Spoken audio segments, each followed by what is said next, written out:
अस्सलामु अलैकुम वरहमतुल्लाहि वबरकातुहू। Hakim Javed Iqbal the herbalist channel की तरफ से आपकी खिदमत में हाजिर है।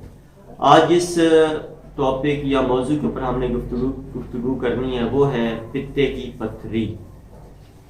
यानी ये पित्ते की पत्थरी एक ऐसा मर्ज है जो इसमें मुब्तला हो जाता है, तो वो ये समझ लें कि वो फौरी तौर पे ये चाहते हैं कि हम इसका ऑपरेशन करवाएं।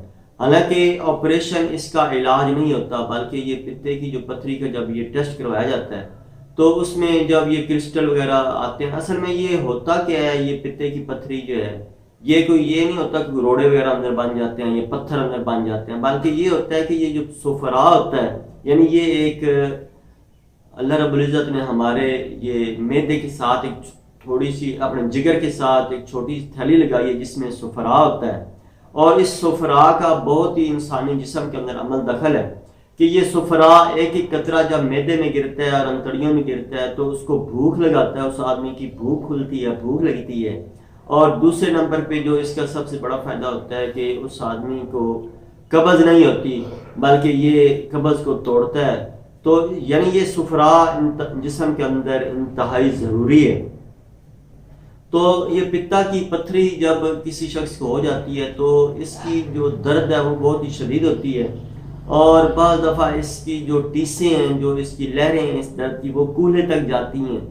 तो इस तरह पेट के अंदर दर्द रहता है, और बाज़ दफ़ा के जो नरम मिजाज ख़वातीन वगैरह होती हैं उनको मतली और कै की पोजीशन शुरू हो जाती है, यानी कोई भी चीज़ जब खाते हैं तो फौरी तौर पे वो जी मतलाने लग जाता है, और उसके बाद जो है वो कै हो जाती है, उल्टी आ जाती है। तो इसमें बाज़ दफ़ा ये भी होता है कि ये जो दाहिना जो कंधा है इसकी जो पीछे तक इसका दर्द जो है वो कैफियत चली जाती है, यानी ये दर्द जब तीसरे जब शदीद दर्द होता है तो ये कंधा भी इसके अंदर मुलवस हो जाता है, यानी पुष्ट की तरफ इसकी दर्द की लहरें जो है वो ज़्यादा होती हैं। तो इसमें लोग अक्सर बेशतर क्या करते हैं कि ऑपरेशन करवा के अंदर से पित्ता निकलवा देते हैं। तो ये कोई इलाज नहीं है, बल्कि ये अंदर क्रिस्टल हैं जो सुफरा, जैसे कि मैंने आपको बताया, ये क्रिस्टल हैं अंदर जो कि जम गए हैं किसी न किसी वजह से।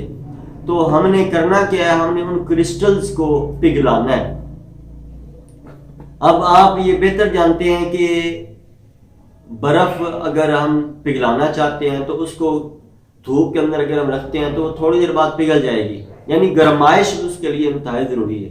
तो इस तरह जब कोई हम ये सालन वगैरह गर्म करना होता है हमने, तो हम उसके नीचे आग जलाते हैं, जब उसको हरारत पहुंचती है, गर्माइश पहुंचती है, तो हमारा सालन गर्म हो जाता है। यानी इसी तरीके से हमने चलना है कि जो किसी के पित्ते के अंदर ये जो क्रिस्टल जो है ये जम गए हैं, यानी क्रिस्टल्स बन गए हैं, पथरी बन गई है, तो हमने उसको हरारत बहम पहुंचानी है, यानी ऐसी ग़िज़ाएं हमने इस्तेमाल करवानी है जो कि जिनके अंदर हरारत ज़्यादा मौजूद है, ताकि वो उस हरारत की वजह से वो क्रिस्टल जो है वो पिघले। तो दूसरे नंबर पे इसकी जो इलामात, जो इसके इलामात में होता है कि आदमी को बिल्कुल भूख तकरीबन ख़त्म हो जाती है, और जो अगर खाना खा भी लेता है तो उसको हज़म नहीं होता, कब्ज़ रहना शुरू हो जाती है, और इस तरह के अमूमी तौर पे ये जो मर्ज़ हैं ये शुरू हो जाते हैं।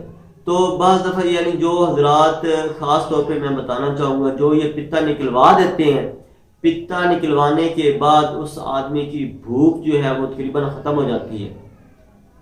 ये मैं आपको ऐसे बात नहीं कर रहा हूँ, बल्कि ये जिन लोगों को, यानी ये तजर्बे के अंदर बात है, जिन लोगों ने पित्ता निकलवाया है उनको वो कब्ज़ का शिकार रहते हैं, भूख उनको नहीं लगती है, जिस्म ऐसा ऐसा वो निढाल और कमज़ोर होना शुरू हो जाती है। यानी अल्लाह ताला ने कोई भी चीज़ जो है वो इस जिस्म के अंदर रायगां पैदा नहीं की है, बल्कि हर एक चीज़ का, हर एक उज़्व का एक फेल है जिस मकसद के अल्लाह रब्बुल इज़्ज़त ने उसको वहाँ पे लगाया है।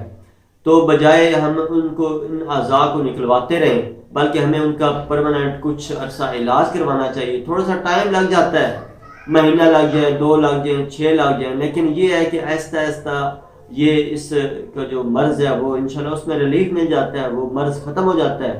तो लेकिन हमें इसमें बेसब्रापन नहीं करना चाहिए, बल्कि सब्र के साथ इसका इलाज करवाना चाहिए। तो इसमें जो आज मैं आपको इलाज इसका बताने लगा हूँ वो भी इंतहाई आसान है, और गरीब से गरीब आदमी जो है वो भी इसको आसानी के साथ इसका इलाज कर सकता है। उसमें आपने करना क्या है, जैतून का तेल के 2 बड़े चम्मच लेने हैं। जैतून का तेल, ये 1 नंबर आपने ये तेल लेना है, इसके बड़े 2 चम्मच। और इस तरह लीमू का रस आपने 1 चम्मच लेना है। और इस तरह सुहागा ये आपको पंसार वाले से मिल जाएगा। सुहागे को आपने तवे के ऊपर रखना है तो वो बिरिया हो जाएगा, यानी थोड़ा सा आप तवे पे रख के नीचे आग जलाएंगे, वो पिघलेगा, पिघलने के बाद खुश्क हो जाएगा, वो आपने नीचे उतार लेना है। नीचे उतार के उसको थोड़ा सा रगड़ लें, बारीक कर लें। इस सुहागे की आपने 2 चुटकियां लेनी, यानी वो प्लेट के अंदर या किसी डब्बी के अंदर जो आपने डाला हुआ है सुहागा, तो आपने 1 चुटकी ऐसे भरनी है और उस चम्मच के अंदर डाल देनी है। इस तरह फिर 1 चुटकी भरनी है और उस चम्मच के अंदर डाल देनी है। यानी ये 3 टोटल चीज़ें हैं, जिसमें जैतून का तेल 2 चम्मच है, लीमू का रस 1 चम्मच है और सुहागा बिरिया जो है ये 2 चुटकी है। अब ये तरीका इसका इस्तेमाल का क्या है कि बुनियादी चीज़ तो ये है कि हमने इसको इस्तेमाल किस तरीके से करना है, और ये बेज़रर है, इसका कोई इंशाल्लाह साइड इफेक्ट नहीं है, कोई नुकसान नहीं है। ये चाहे आप 2 महीने लगातार इसको इस्तेमाल करते रहें तो इंशाल्लाह आप देखेंगे कि आहिस्ता आहिस्ता आपके मर्ज में रिलीफ मिल जाएगा, आप मर्ज इंशाल्लाह आहिस्ता आहिस्ता खत्म हो जाएगा। तो ये दोबारा ये आप नोट फरमा लें कि इसमें जैतून का तेल की 2 चम्मच है, लीमू का रस 1 चम्मच है, सुहागा बिरिया 2 चुटकियां, यानी 2 चुटकी ऐसे भर के आपने डालें। अब इसको आपने इस्तेमाल क्या करना है, रात का खाना आपने हल्का फुल्का खाना है और नमाज वगैरह पढ़ के आपने सो जाना है। सुबह आपने जब बेदार होना है, जागना है आपने, तो कुल्ली वगैरह करने से पहले, यानी कुल्ली वगैरह भी नहीं करनी, 1 घूंट पानी का भी आपने नहीं पीना, बल्कि बिल्कुल खाली मैदा आपने, ये जो नुस्खा आपने बना लिया है, ये आपने सुबह खाली पेट आपने इस्तेमाल कर लेना है। और उसके आधे घंटे बाद या 1 घंटे बाद आप अपना नाश्ता कर सकते हैं। लेकिन इस दवाई के इस्तेमाल से पहले 1 कतरा भी आपके पानी का जो है या किसी ग़िज़ा का जो है वो आपके मैदे में न जाए, बल्कि ये अंदर जाए तो वो सिर्फ दवाई जाए। तो इंशाल्लाह जब आप इसको कुछ दिन लगातार इस्तेमाल करेंगे तो इंशाल्लाह आपको फ़ायदा होगा। और आहिस्ता आहिस्ता ये जो क्रिस्टल अंदर बन गए हैं ये इंशाल्लाह आहिस्ता आहिस्ता पिघल जाएंगे। अल्लाह ताला मेरा और आपका हामी और नासिर हो। अस्सलामु अलैकुम वरहमतुल्लाहि वबरकातुहू।